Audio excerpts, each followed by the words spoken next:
What's up, it's Ivaldi Sako. Welcome to this business and self-improvement show. Today, here are the topics. How your environment affects your branding, worldview, and chances of success. How you can make your work more pleasurable and get almost addicted in the right way to work. We'll also see how to make sure you succeed and love your life. Like actually love it and enjoy every single part of it. And you will not necessarily need to work hard anymore because of this. It's going to be very useful, I think, because I just had a really weird realization this week. And we'll talk about this and maybe some other stuff like the fact that I finished. I'll tell you a little bit about what I got from the book Principles from Ray Dalio. I'll tell you also about one question that is definitely changing things up for me, especially to plan better. Like you will be able to plan effortlessly your week with this one question that I'm going to tell you. It's a precise question, some modification that I added to The One Thing, the book The One Thing from J. Papasan. Not sure. Anyway, if you don't know me, my name is Ivaldi Sako. I used to not really want to live anymore. That's the truth. I didn't want to live anymore, and I went into business with a guy making $300,000 a month. This bridge and going into business myself then came from online content. And so I want to help as many people as possible through online content as well. I want to help you become truly free and successful, get to the next level of success, or just have a better life, even if you're not an entrepreneur. Because this is just what I want myself. And so I would have loved if someone like me did that behind in time. And so I'm just doing it right now for you, for maybe future generations, and just to document the journey. Oh my God. I'm thinking if I should restart this podcast. Anyway, I'm not going to do this. I don't have really the time. So we'll get into it. By the way, I said that if you want to have a better life, if you want to grow, if you want to become successful and free, have a better life, and get to the next level of success, subscribe right now to not forget and miss the next episodes. And if you got some value out of this, please share the show. I don't do this to make money. I do this just to actually document the journey. And I'm French. English is not my native language. This is why I have a lot of trouble right now articulating my words. I don't know why. I'm pretty tired, I think. Anyway, but the value is still there because I've got some really pretty good content for you. I hope so. If I don't, just please don't share the show.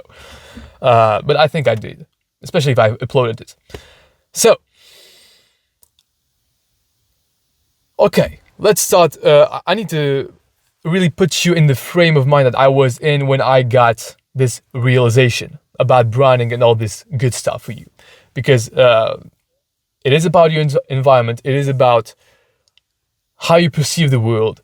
And it's pretty, like, I need to tell you the story, how it happens. So, I got on the carnivore diet. So, this was not enjoyable at the beginning.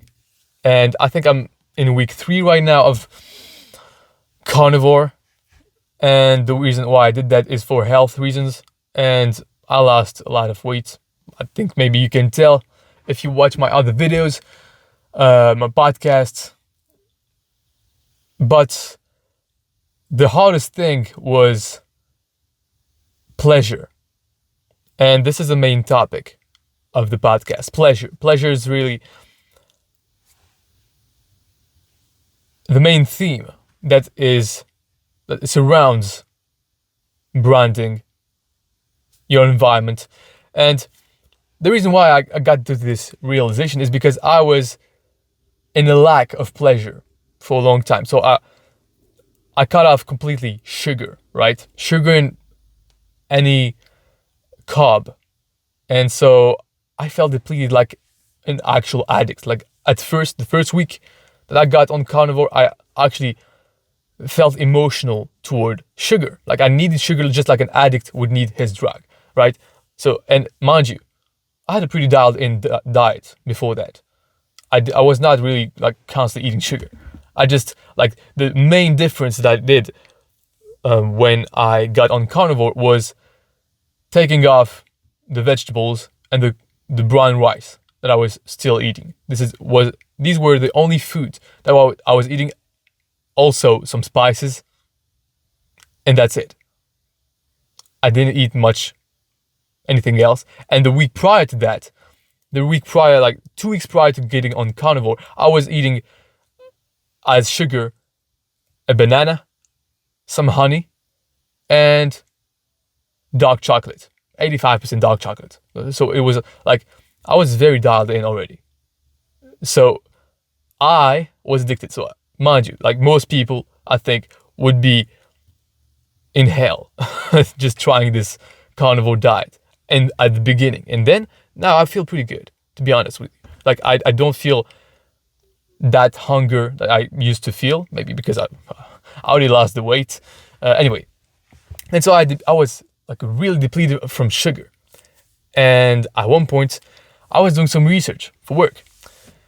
And, in my business, I needed to go on social media, do some research, and I came across some profiles of people, right? I was doing some research, looking at things, kind of getting distracted. And when I was looking at profiles, I was not happy after that. And there were two main reasons for that. I think the main one was I was getting sucked in to their worldview. So I didn't have my own paradigm strong enough, my own worldview strong enough that, and because of this, I was getting pulled into what I saw. So I was like, you see the screen of your computer, and when you are working long hours and you're tired, you just see only the screen of your computer, and just like it's kind of a tunnel vision, right? And you only see that, and you think, like unconsciously, you just feel like this is the only reality that exists, and it's the only thing that exists. It's just that, what you're seeing on the screen. And so when I came across social profiles of some people, I was getting sucked into their worldview. I was getting sucked into their branding, what they thought, what they believed to be true, what they believed to not be true, and everything about how they perceived the world. It reflected on their profiles. You could see that, you could feel that. There was a vibe to these profiles. I don't know if you understand really what I mean. It was like, you can feel, okay, what this person is about. You could feel that. And so I was being influenced. Simply it. I was being influenced by their profiles, and I was starting to see the world in their lenses. In the lenses of the profiles I came across. And I didn't like it. I was already depleted from any dopamine. So dopamine is a hormone for pleasure. It's the motivation hormone. So when you scroll on social media, on your phone, you get dopamine, right? Now, I was not doing this. I was doing research on the computer, and not very dopaminated research, right? It was like kind of boring stuff. Before that, like in general, in my life at this point, I'm kind of depleted of dopamine. I have no pleasure. I've optimized my life for this. So if you see my desk, there's nothing on my desk. I mean, there are like, oftentimes there's one book, and this is it. This is the main colorful thing about my desk. It's my book, and that's it. I have some papers, white, black, and that's it. These are all the colors of my environment is really, really pale, like not very colorful, not very enjoyable. And so when I see those new profiles, what am I thinking about? I'm thinking about their worldview. I'm getting sucked into their world, and I don't like it because their world makes me feel bad. I don't like it. Just that. Maybe I disagree with their worldview. It's not like there's like some political stance that they were saying. It's not that. It's just the vibe that they were giving. Like, honestly, just that. It's just what do you feel when you see these people and their profile? Like, it's kind of a mix of all things, themselves, who they are, and how it reflects with their social profiles, whether it's on LinkedIn, Instagram, whatever. And so I was, oh my God, it's so late already. I was really, I didn't like my life just because of this. Like, I was kind of almost getting depressed. So I had no pleasure. My food is really like, all I eat is meat, chicken, salt, and water. That's it. These are the only things. No spices, nothing. So I have no pleasure whatsoever at this point. And even when now, to be honest. Well, maybe a little bit more because I've adjusted some things. And I'm going to tell you what they are because they are also going to help you with your branding. It will all make sense. Don't worry. And I journaled. So every night before I go to bed, it's kind of my evening routine. I just journal. And I was writing down, okay, I didn't like this. I felt pulled toward the world and I just saw the world differently. And I didn't like my life. I thought the world was really pale and it just like wasn't really worth living in because it was like so not colorful, just without taste to me, right? And so I was like, okay, I need to fix that. I didn't really put at this point an idea on it, a solution on it. I didn't know what it was. So the next morning, I wake up.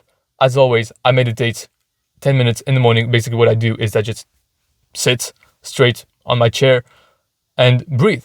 That's the only thing that I do. And I focus on my breathing. My mind wanders, kind of try to get it back on my breathing, get my attention back on my breathing, and that's it. And so after that, those 10 minutes, I was again journaling because I do 2 journals. In the morning, in the evening, it's really quick in the morning. And in the evening, it's a little bit longer, but like kind of still relatively short. And so at this point, I had a realization. I was like, oh my God.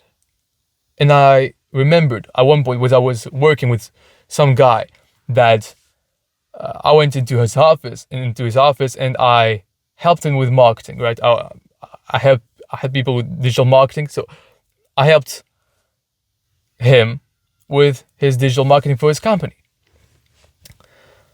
And in his office, I remembered at this point, I felt good working with him. I felt like it was really good, enjoyable experience. And it was because of his personality. It was because of his worldview. And it was also because of his office.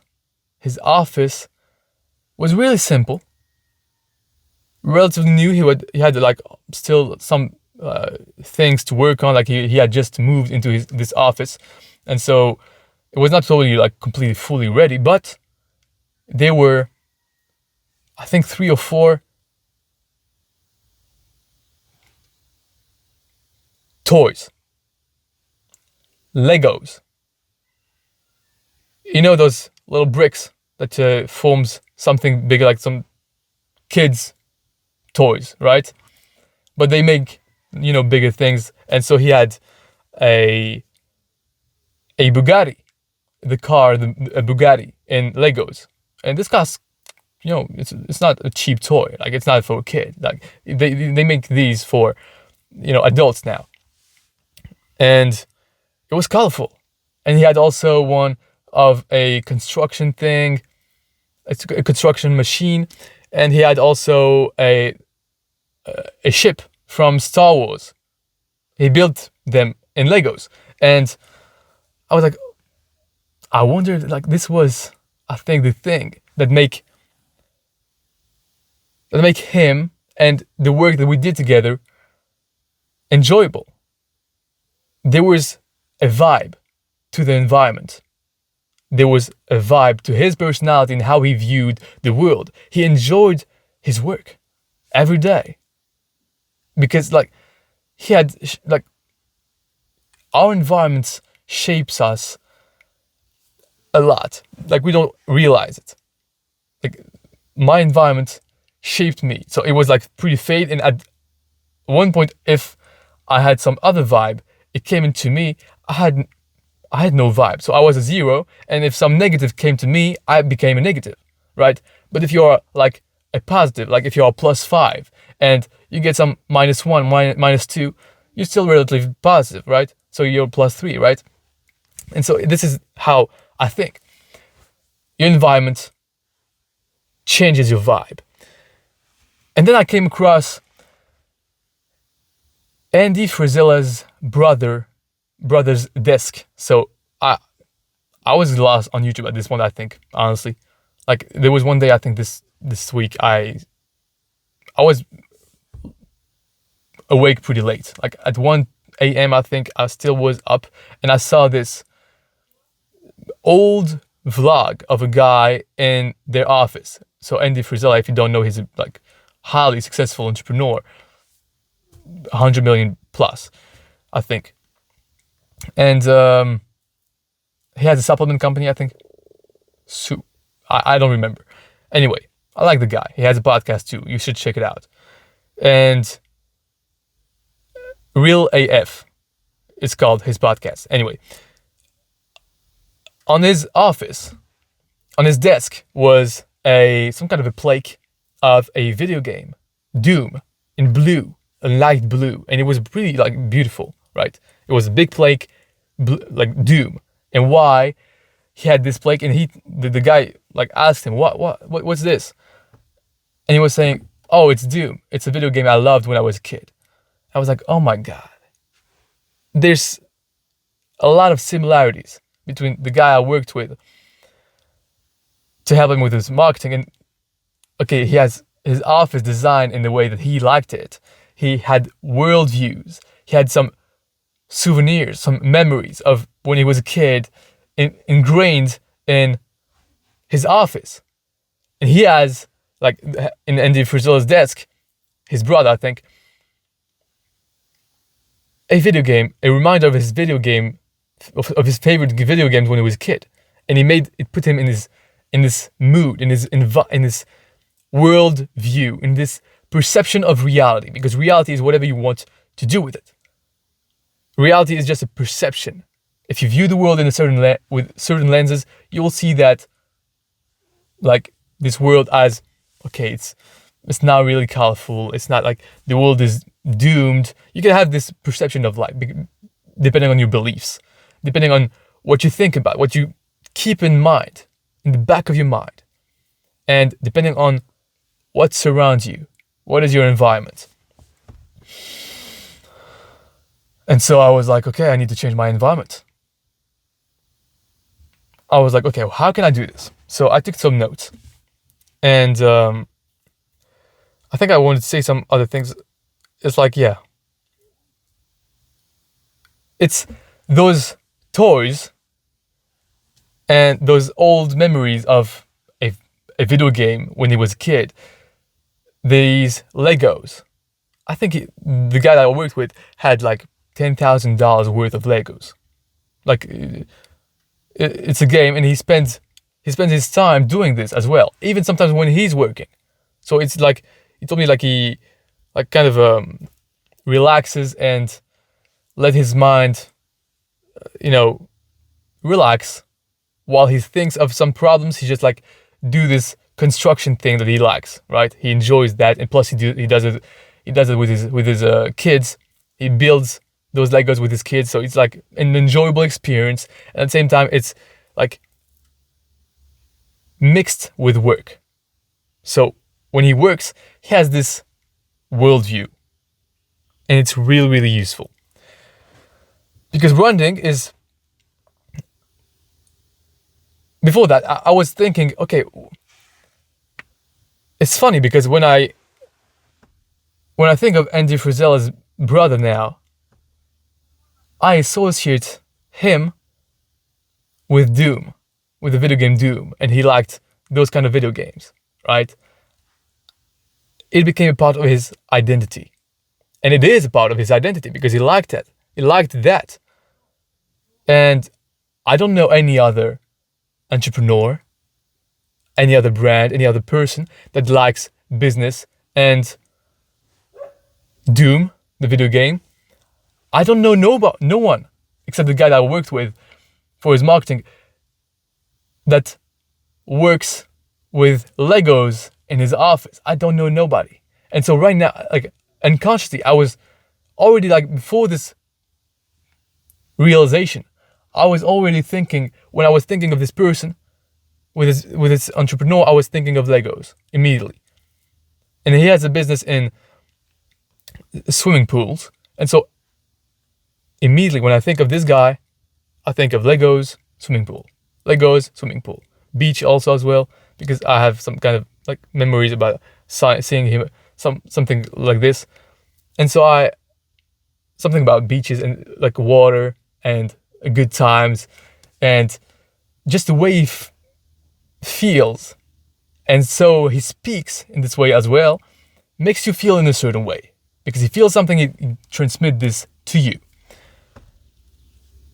And so I was like, wow, that's exactly what it is. It's branding. And so when I was getting down, feeling down when looking at the social profiles, it was because I didn't have a real brand. And their brands, they were not really like branded profiles at all. It was just like their worldview just reflected on their profiles as a brand that was to me disgusting. To be honest with you, it was like really fade. I hated the world the way I saw it in their lenses, or at least in the lenses that reflected on their social media profiles. And I bet it was very, very close with the reality. And so I was like, well, this is exactly branding. Owning a word in other people's minds. Your brand, your personal brand, reflects on your actual brand. Now, of course, you can control a brand that is impersonal, a brand that is not your personal brand. So, for example, you build a swimming pool brand. It doesn't have to be associated with you. You can create something from nothing, right? But it's also like it's going to be pretty hard. Like oftentimes when you create something, it has something that is from you, right? Because you created it. So you can see similarities in the brand, in your own personal brand, because you have one. You want it or not, it's your personality. It's the way you view the world. It's what you like, what you enjoy, how you speak. All those things form you. And when you have this dialed in and you really know yourself and you know what you like and you know how you want to be perceived in the world, you own one word in people's mind. So I don't think it is like, this is the common conception of people. So branding is owning a word in your prospect's mind. I think this is the definition. I'm not sure, but this is something like this. But I think it's more than this. I think it's owning feelings in your prospect's minds. It's more than this. It's owning a specific combination of feelings in your prospect's minds. When I think about the guy that we worked with the Legos, now I think of Legos, but also I think of how he is, how he behaves. And I think of a carefree environment, relaxed, but also with some excitement, some joy and enjoyment of the work that we do. It was really a good experience to work with him and help him. It was like enjoyable in this work, and there was a lot of things that made me feel in a certain way. It made me feel like it's a good workplace. It's it's a good vibe that we're in right now, and good vibe is really general. I would say I associate him with Legos, enjoying and working because he has nothing better to do, and this is what he enjoys. Like, really, like, it's not because he has nothing better to do. It's just like, if he wanted to do something else, he wouldn't want to do anything else. He just like, this is what he wants to do. This is what he enjoys and likes. And I don't think it was the case in the beginning. So I don't believe that you need to love what you do immediately. When I was starting up in marketing, I didn't love marketing. I didn't know what marketing was. I had no idea what it was. But I just had a positive reinforcement. And so this is what I think you should have. I'm not telling you what to do, of course. I'm just like almost talking to myself, but it may be profitable for you to take some things from this. Have a positive reinforcement towards your work. It's something I believe necessary. If you hate it, if you always, because at one point you're going to do boring stuff. You're going to do things that you just don't want to do and don't like doing. Like you just really despise doing some things sometimes.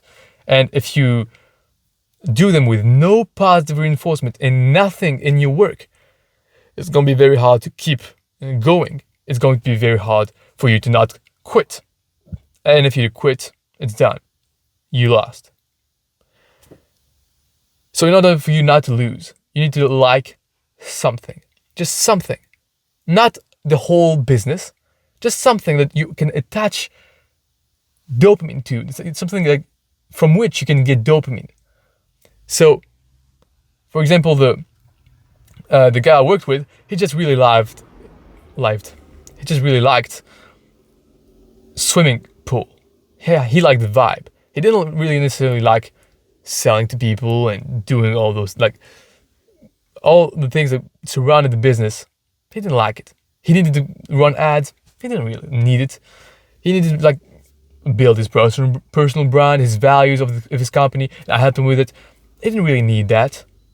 He doesn't really like that. Doing all this work, all the paperwork that he does as well. It's just like, but he likes. He makes the environment so enjoyable that any kind of work, even not that enjoyable, is a little bit enjoyable, at least.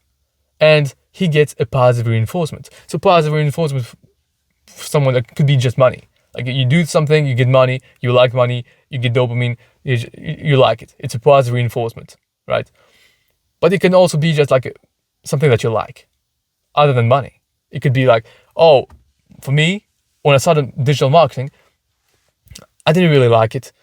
But I was like, I'm going to try it because I want to make money online. Honestly, it was just that. And I wanted to make money online to be free. I wanted to also make more money than I was doing because I was previously a personal trainer. And this is a guy that I worked with that introduced me to digital marketing. He was making a lot of money. And I was like, wow, I want to make this kind of money. And he asked to work with me. I was like, oh, why not? So he teach me, right? But I didn't necessarily like it. And indeed, if I kept working with him, I think I would have not liked it. But I started working on myself. I launched my own business. And the way I did it was in the beginning, I was scared to just really like launch the business. So I just started writing by myself. So I was like doing kind of copywriting, right? Almost imagining companies that I would create from scratch and seeing, okay, what could I sell to who? And so I was kind of applying what he taught me and what I learned by myself on books. I was reading books and I was seeing some things that I liked. And so what I liked is human psychology, understanding people. I really liked that. Genuinely, like in the beginning, like I was almost hesitant before going toward studying personal training. I was going into psychology. I was thinking of going into psychology because I liked human psychology. I wanted to understand myself, and so I was willing to do work to understand people. And so I attached dopamine to, okay, I understand why I need to say this kind of stuff. Why I need to do this in digital marketing so I'm able to sell better. I'm able to make people perceive or feel a certain way. And I was also getting a positive reinforcement when I was writing ads. So I was writing ads and I write the ads, I'll read it. And so I was like, this is not too good. I start again. And then I see I progress. I made some kind of progress. I know it's better. And then I got them online. I started making sales. And next thing you know, it's a real positive reinforcement loop. And so this is how I liked the work. And right now, I think it's super useful when you don't like anything, or in any cases, it's always better to have a positive environment, to have an environment that you like working in. Because if you are in an environment that you like working in a worldview that you like, in a belief system that serves you, and that you like, for example, I wrote some notes on something that really would be useful. So, boredom can kill your business without you realizing it. Because this is just like, you're going to get bored, you're going to suffer, and you're going to do the same thing, boring thing again and again. At one point, you're going to be willing to quit and to sell out your dreams for just like a penny. You don't care. You don't want this suffering anymore. But if you like it, if you are not bored with it, because you can get bored in a positive environment and not really want to quit because you're in a positive environment. You like where you are, so you don't want to leave. That's what's great about changing your environment. So you need to like something about what you do and have a positive reinforcement to do it. Find the problems you are facing, find the root cause of it, and then fixing it, trying to fix it, putting up a hypothesis and trying it up. If it works, great, problem fixed. If it didn't, next hypothesis, right? The scientific method. And then you move toward the goal and you repeat the cycle again and again. This is what you're going to do. So in this loop, you need to be inside of a great environment. And if you don't like anything about what you do in the loop, oftentimes like problems, you do the best thing is to have a positive reinforcement toward discovering problem. It's just like every time you have a problem, you love it. It's great. Like, well, what else? You love really solving new problems. It's great. You'll like always love what you do, except it's pretty hard, for me at least. It's really hard to love new problems that I just like. It's hard and difficult to solve. It's pretty hard to love that, to me. And so if you even don't like it that much, even sometimes if you really despise it, but if you're in a positive environment, there's something that you like, the temptation to quit will be not that strong. But if you hate everything in a negative environment, it will be very likely that you quit. And so to make your environment better, I made a list, and on this realization, it was all like happening pretty fast in my mind. Like my mind just rumbles very fast, especially after meditation. If I have a new idea, it's just like pretty quick. So I would suggest, if you want to meditate and try it with an open mind, it will help you a lot. It's just like training your focus and freeing your mind of distractions so that you can focus on getting new, better ideas to solve your problems.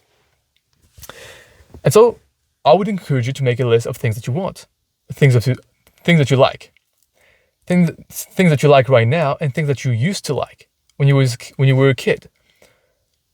So a list of things could be like movies. When you were a kid, what was your favorite movie? Maybe, so for me, I had, when I made the list, let me drink a little bit of water before.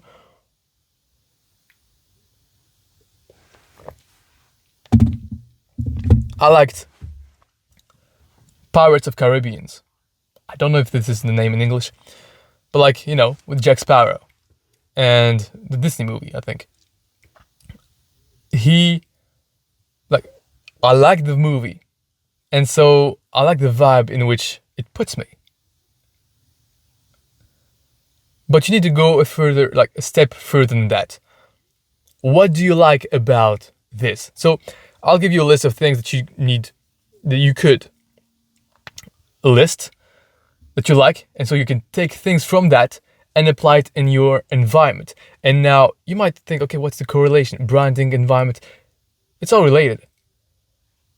Your brand is a reflection of who you are, and who you are is a reflection of your environment, and your environment is also a reflection of who you are, and who you are is has a reflection on your branding. Now you can choose, you can control that, because you can control who you are.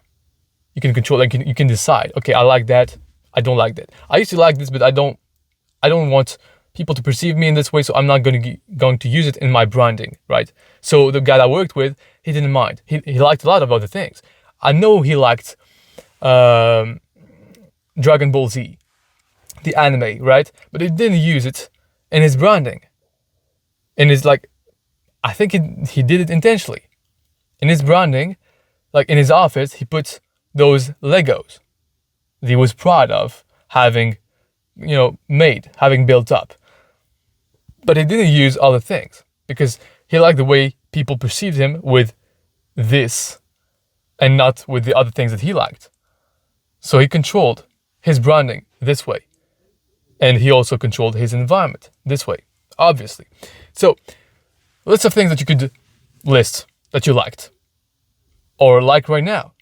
Movies, TV shows, cartoons, characters, specific characters in those movies and TV shows and everything. Musics, right? What kind of music you like or you used to like that made you feel a certain way? What did you like particularly about this music? Video games. I loved video games.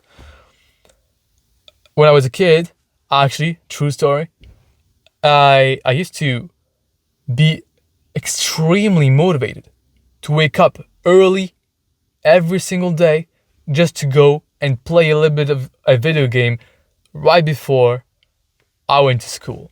It was kind of my motivation because I hated school. I completely hated and despised school all my life. Most of my life, the big majority, maybe a year or two I liked it. I liked it a little bit and then I hated it all my life. The only thing that made me get up was if I knew I was going to play video game right before.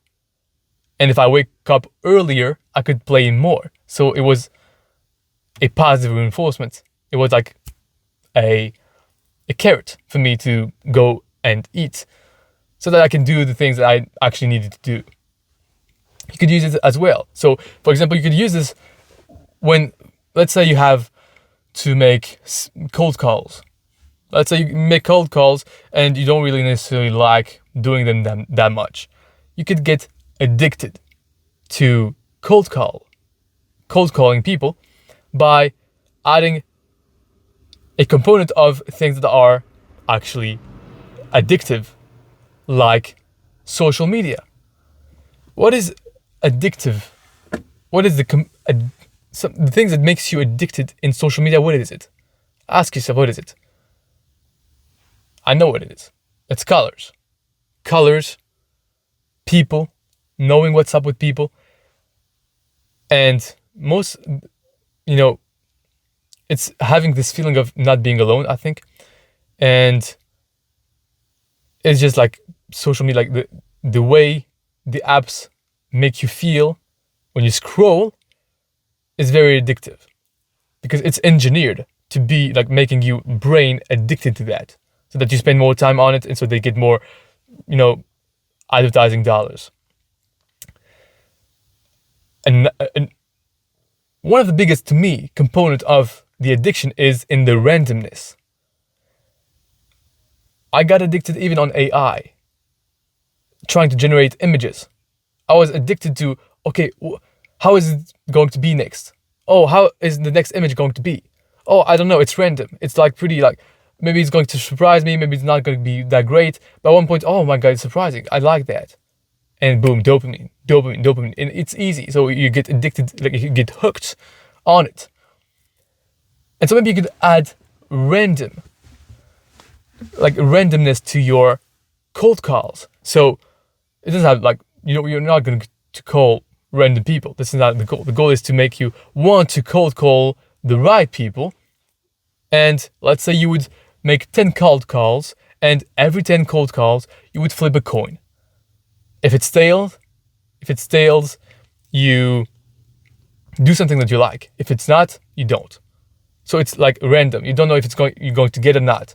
And something that you like could be playing a little bit of a video game, doing something that you like, and listening to great music that you really love, right? It has to be something that you like. Maybe it could be donuts. Eating donuts if you're already eating sugar, why not? I would love to eat donuts right now. Man, I should have never talked about this. Anyway, I said video games in the list of things that you like, and actually make a list. Like movies, TV shows, cartoons, characters, music, video games, personalities and celebrities, authors, podcasters, maybe me. I'll be glad. For me, for example, some guy that I like is Tim Ferriss. I really enjoy his podcast and the vibe that it gives. He gives you a certain vibe. Ask yourself, okay, what is someone that you like? Why do you like this person? Ask yourself really, like, why? What is in this person that makes you like them, or like the way they make you feel? First of all, what do they make you feel? And what is in them that makes you feel this way? If you ask yourself those questions, you will know more about what you like. And you could incorporate that in your own environment and in your own branding. And you could make other people feel this way. And at the end, the combination of all the things that you like and things that you chose to put in your branding will make you unique and completely unique. And it will be you, yourself. And so no one will be able to replicate that. Nobody will be like you, because you will be the only person that is like you. Yourself. That's it. You like the things that you like, and you're the only person that likes at the same time Disney movies and at the same time is an accountant. You're the only person that is very passionate about Disney movies and accounting at the same time. That's weird. And you have your own branding. That's it.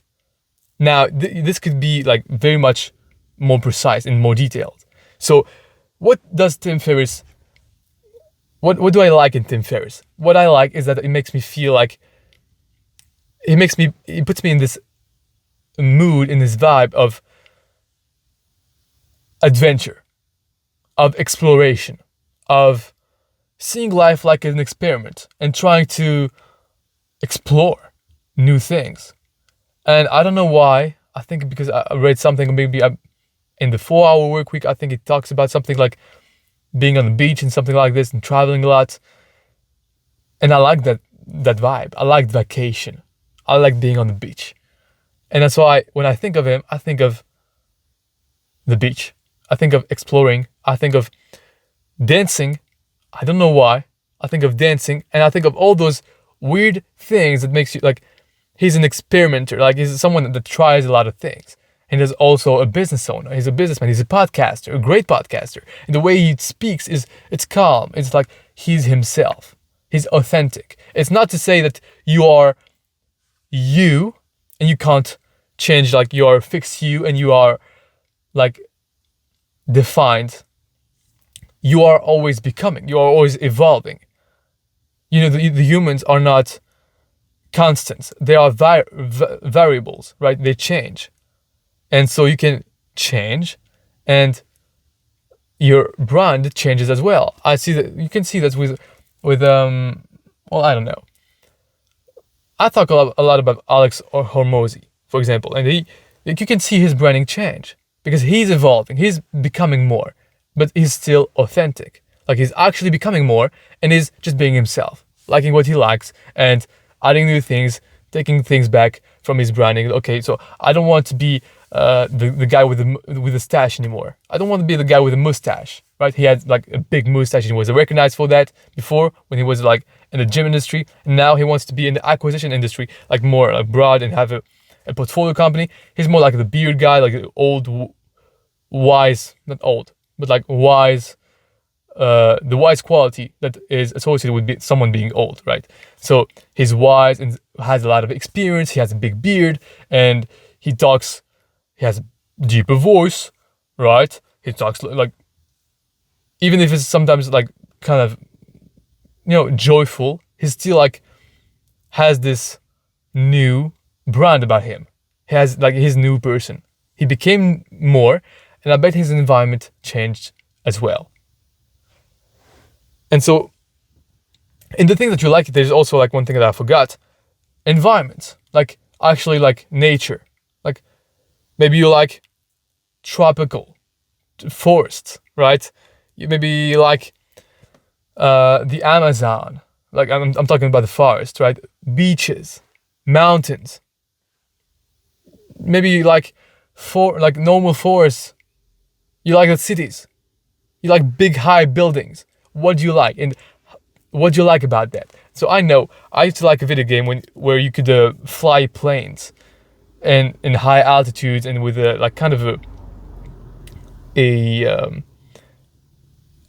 a Texas mood, like some kind of like desert, but like at the same time it was like there were forests and mountains at the same time, and you could fly very high altitude. And I like this vibe. I like the freedom that it made me feel because you could fly. I like the tropical vibes as well. So what do you like about those things that you listed? And then you can incorporate them. So I didn't do the work right now on myself. So maybe you don't realize that I've changed my branding or anything like this because I haven't worked on it yet. I just had the realization. I thought, wait, why not tell you about it exactly how it is? And it's very, very like profound because I did make some changes in my environment. So what did I do? I added a few books on my desk, and this is the only thing that I did. And honestly, it works. Like now, aside from my computer, there are 2 books, and instead of one, which was like boring. Right now, I've put them like up, like they're almost standing, right? And they're colorful, and they make me think of a new vibe that I have. And so when I'm working on the computer, and I feel like this is the reality, all I need to is just to take a step back. I see those books, I feel my vibe, my own worldview, my own paradigm. It's like, this is what it is. A paradigm is like a worldview, beliefs, stories that you tell yourself about yourself and about the world. How is the world? And so I like how Tim Ferriss views the world as an experiment, as something like not that serious to take. He's like, just going to try things out. I want to do things that I like. This is like, there's no high pressure, right? And in the guy I worked with Legos, he has this carefree manner of living as well. And this is what I like about their brands, about how they make me feel. And so maybe I'm going to incorporate that in my life. And maybe people will see this in me as well, because I am truly authentic. Like I like those things. Like I am about this. I view the world like this. I think it's very useful. And so the lesson I learned from this or relearned, because there's like different lesson I'm going to go through right now that I learned this week, was keep your frame. Because this is ultimately like your branding and your worldview. It's a frame that you need to keep. It's a constant thought that you need to have and keep in the back of your mind of how you view things, how the world is. So it's like, it could literally be like a phrase. Oh, well, I just wrote a phrase.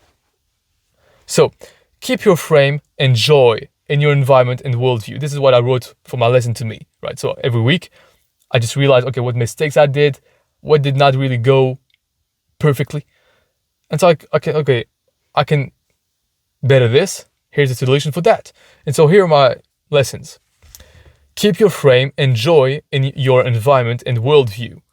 Don't get sucked into the social media profiles of others and compare yourself with others. This is something maybe that I did as well. I was seeing people with hundreds of thousands of subscribers and making millions, and I'm not. And I was like, okay, maybe I'm not legitimate to be in this sector, right? Maybe I'm not legitimate to do all those things because there are people that make millions and millions and have millions of subscribers. How could I compete with that? Well, am I any legitimate to do what I do because of these people? It's always like, whoa.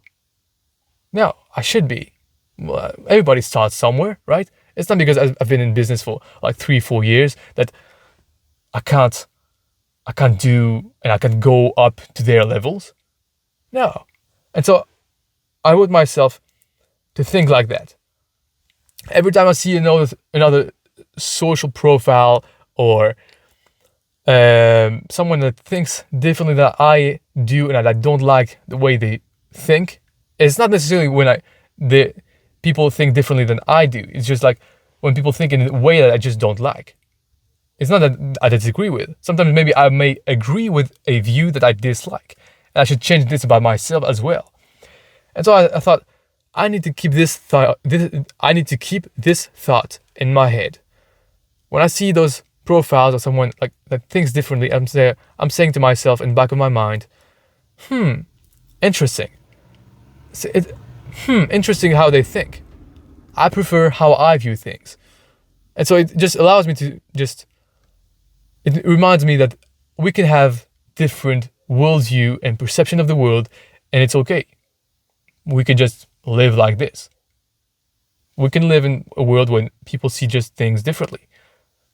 It just makes you less influenceable, because I'm really influenceable, especially when I'm tired and I go on the internet like I think this is the whole world, right? And so I also told myself, don't compare yourself with anyone. Always have in mind this thought. I know I can figure out how to solve. When I'm comparing myself to people, I think I know I can figure out how to solve any problem and get results for anyone because I can simply learn any skill. And so this puts you in a growth mindset. This reminds you that you can grow, it reminds you that you can get better. It reminds you that there's no real limits. You can just get better. You can find solution. You can figure it out. And when you can figure it out, you don't feel, I want to say, threatened by people, other people's worldview, or your current. I'm kind of mad right now because it stopped recording, so I'm going to have to find a way to make this back. So sorry guys, I don't remember really what I was saying. I was saying, okay, you need to have this thought of having a growth mindset and knowing that you're not threatened, even if you don't have the capacities right now. Even if you have someone that is better than you right now at exactly what you do, you can go and get better. So that's just makes you feel like you are in a world with more possibilities. And this is very useful, I believe. I'm pretty sure about it. Even so, I say I believe to not just cast judgments on people, to cast like my beliefs onto you, but like this is what I think is true. Then I also learned that I need to move faster. I relearned that because I was kind of getting slower and slower. I was like, at one point I started doing things fast and just like, what you give in life is what you get. So you give a lot of energy, you're going to receive back a lot of energy. You give a lot of knowledge to people, you're going to receive back a lot of knowledge. If you try to move really fast, you're going to get a lot of momentum. And I failed that. At one point I was going fast, like in anything. I was showering fast, like very, very fast, faster than usual. And just like everything compounds. Everything just gets faster and gets done quicker. And you get more momentum. You feel like your capacities have increased just because you're moving fast, you're giving more energy, you're working almost harder, but like it's become, at one point when you're working fast, it's becoming easier and easier to work fast. I think it's very, very useful to work fast, and at the same time stay relaxed, because this is what I struggle with. When I'm just working fast, I tend to be under tension. Like I tend to be tight and just not breathe too much, right? So I try to just do things fast, at the same time being relaxed. And so also, lost track of my plans. Every day I plan my days precisely, like from the hour that I wake up until the hour I go to bed, and every single hour is scheduled, and one thing is attributed to a certain hour. Or sometimes if it's something quick, I just add, okay, this plus that at this hour, right? So there's like, at 10 a.m. I need to do this, right? At 11 a.m. I need to do that, and I do this specifically every single night before I go to bed. I know exactly what I'm going to do the next morning at every single hour. And so at one point I still like didn't really respect the plan. And I figured, okay, well, why is this? I know my priorities. I know what I need to do. I just stopped looking at it. I just stopped looking at the plan. And so I was like, okay, I need just to follow the plan. Every hour, I'm going to check, okay, where am I on this plan? And I follow, okay, it's 11 o'clock. So at 11 o'clock, I should do this. Have I done what was before? Oh, I messed it up. I didn't finish this. So then I need to make a decision. Okay, do I continue down, or do I keep on going? Because I may worsen my current failure of the past hour onto the whole entire day. So maybe it's worth it, maybe it's not. Depends. And so I know exactly how to navigate my day. And so it's easier to get everything done this way. I never really get everything done because I just plan always too much. But I get a lot more done this way. So I think it's pretty useful. And also, I just wrote to not listen to too many podcasts, especially in the same day, because it just like fills up your mind. Like I stopped watching a lot. Like I used to watch a lot more videos than I do now. Right now, it's mostly podcasts, audio podcasts, because it makes you feel less addicted. At least it makes me feel less addicted when I just listen to instead of watching. Plus, I spend my day on computer, so I might as well just watch out far on the long distance, just like I'm doing right now. Because if you're listening only, I'm in my car. So in my car, I put myself in a position where there's like a big view in front of me, and I can see trees. I can see, okay, this is beautiful. This is why I do this also in my car. And so yeah, listening to less things, less inputs in my mind allows me to think better. So all those ideas about environment and all those things have happened because I was not constantly bombarded. I don't know if you can say that. I was not constantly like having inputs in my mind. I was able to come up with my own thoughts, my own ideas.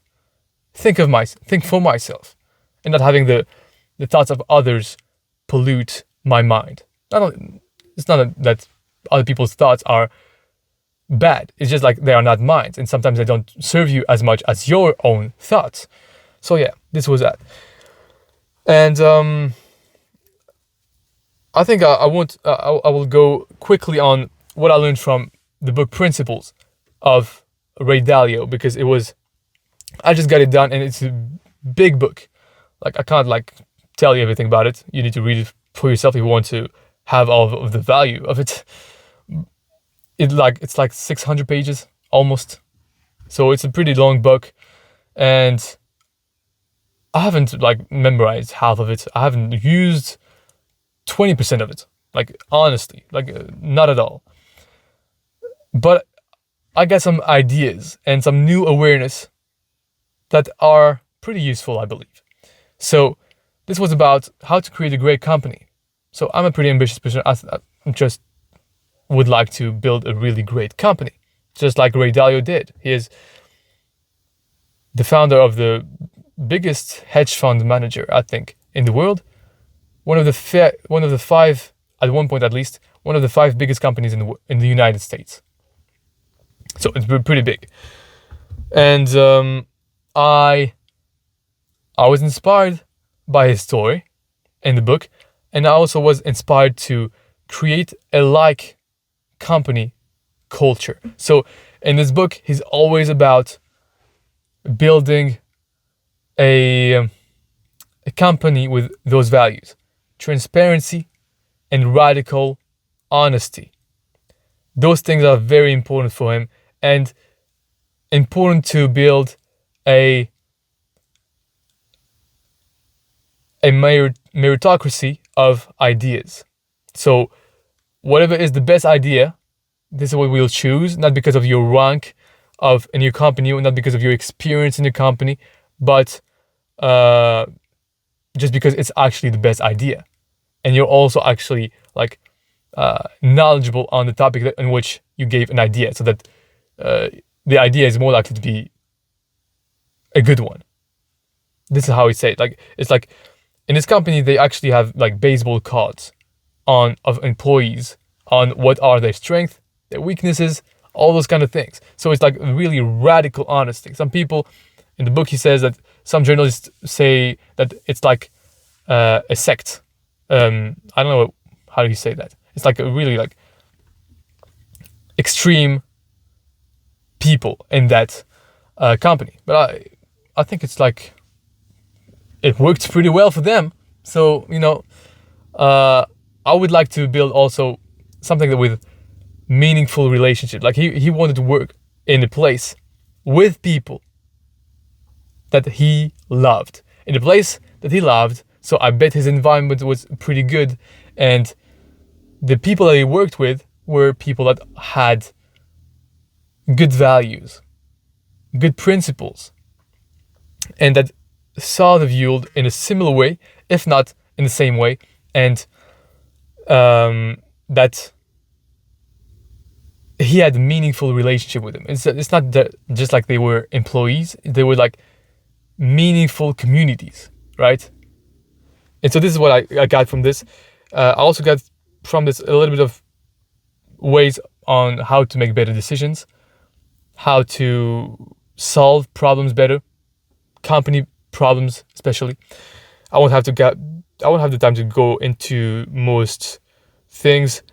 Well, of course, not most things, but most important things that I got from the book. And this was building. I'm getting tired, man.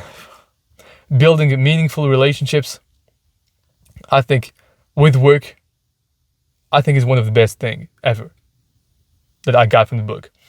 Then I read The One Thing, and I applied it to plan my week. And this is a question that I asked myself to plan my week in an easy way to be way more productive. So, in The One Thing, the book, the author gives you the determinant question.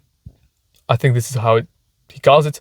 And so it's the one question that if you ask, everything else will be easier, right? So the question goes like this: what's the one thing I can do such that by doing it, everything else will be easier or unnecessary? I repeat that. What's the one thing I can do such that by doing it, everything else will be easier or unnecessary? And so I asked myself, personally, to plan my week. I was like, okay, I know already my priorities in the week. I know, okay, my number one priority is my faith, second, health, third, business, fourth, this podcast, fifth, personal development and relationships. I might, switch a little bit, with the last two priorities. I don't know. But yeah, these are my priorities. And so in each priority of my life, I ask myself, okay, what's the one thing I can do in my health this week such that by doing it, everything will be easier. Everything else will be easier or unnecessary.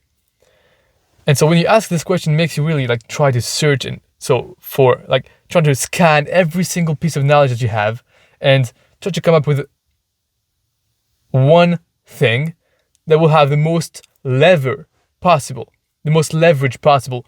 to get you the most amount of results toward your goal. Because obviously I say in my health, maybe you have a precise goal in your health. So you can ask yourself, okay, what can I do? What's the one thing I can do in my sickness, in this particular sickness, this week to heal? What's the one thing I can do to heal this particular sickness this week, maybe this month, such that by doing it, everything else will be easier or unnecessary. I'm saying this month because it might take longer to heal a sickness. I don't know. And then you get an answer, and on this answer, you ask the question again to get a precise action. Because the question, you can ask yourself this question on the big picture and on the actual small actionable step. And so you can ask yourself, let's say you ask yourself how you can improve your health for this week. So you ask yourself, what's the one thing I can do in my health this week, such that by doing it, everything else will be easier or necessary. Then you found out that the one thing is to improve your health. To improve your health is to sleep better. And so you'll ask yourself, what's the one thing I can do to sleep better this week, such that by doing it, everything else will be easier or unnecessary. And so to me, the answer is that I would eat dinner earlier. And just by doing this, it will make everything else easier to fall asleep sooner, earlier. But maybe for you, it could be to learn more about how sleep works and motivating yourself by knowing all the benefits you could have by improving your sleep. And if you did that, you would be more likely to take action to actually better your sleep, because you will be like that much more motivated. You will know why, and knowing why you do something is often like very important, because if you don't know why, there's no reason to do it. That's why you won't do it. And all right. If you have also a business, you can ask yourself this question in your business: what is the one thing I can do this week in my business so that everything else, such that by doing it, everything else will be easier or unnecessary. And so maybe it's improving your offer, right? This is what I found for me. If I improve the offer, every other metrics will follow, and I'll make ultimately more money. And you could make also more money. Maybe it's also increasing the quantity of things that you could do. And in order for you to do that, the most important thing could be to hire someone, hire some professional. I don't know, whatever, right? Be more knowledgeable about how to do this thing. Learn how to do it. Could be options. All right, if you liked the show, please share the show, and maybe there's some other podcasts you could watch here. I thank you for watching this. I hope it was worth your time. If it was, share the show. And yeah, see you on some other podcast, I guess. And don't forget to subscribe to not miss the next episode. Bye.